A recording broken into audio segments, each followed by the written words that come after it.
Ya la semana que entra, el lunes mismo, podríamos estar viendo al presidente de México regresar a sus oficinas, a su trabajo presencial, después de una semana de haber estado recluido en su casa, después de haber dado positivo del coronavirus.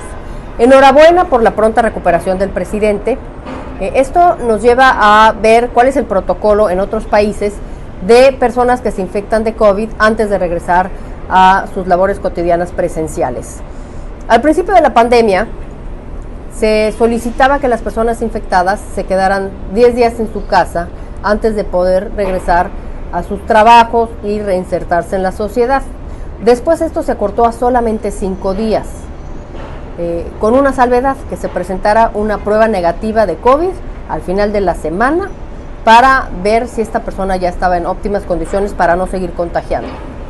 Esto tuvo una razón de ser, que fue que las actividades esenciales de la economía norteamericana comenzaban a colapsarse porque al haber tantos infectados, pues sectores como el de salud, por ejemplo, tenían una falta de doctores y de enfermeras. Lo mismo sucedía con los bomberos y con los policías y bueno, hasta con los pilotos de aviación. Estaban ahí los aviones, pero no había quien los volara. Esto llevó a replantear el protocolo, la estrategia, y es por eso que se reduce el tiempo, pero con la salvedad esta de presentar una prueba negativa de COVID. Seguramente el presidente de México presentará también esta prueba negativa al final de la semana antes de reincorporarse a sus labores cotidianas. Pero ¿qué va a pasar con el resto de la población?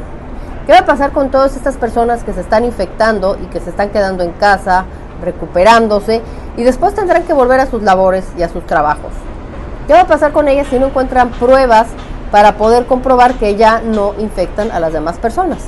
Esto nos lleva a volver a poner el dedo sobre la llaga y decir, las pruebas son importantes y habrá que tenerlas disponibles en nuestro país para poder llevar a cabo esta estrategia mundial, que es ver a esta pandemia más como una endemia que como una pandemia, lo cual significa que el virus llegó para quedarse un buen rato y que tenemos que empezar a vivir con él.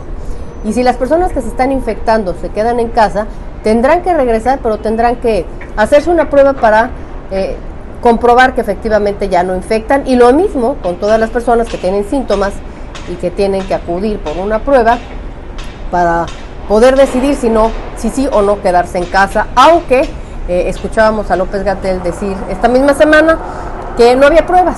Así es que, pues decir que no hay pruebas no es suficiente. Tendremos que estar exigiendo que se compren esas pruebas y que haya disponibilidad de ellas para todos los mexicanos. Yo soy Adriana Braniff, sígueme en mis redes, estoy en Instagram, en Twitter y en YouTube para que sigamos platicando.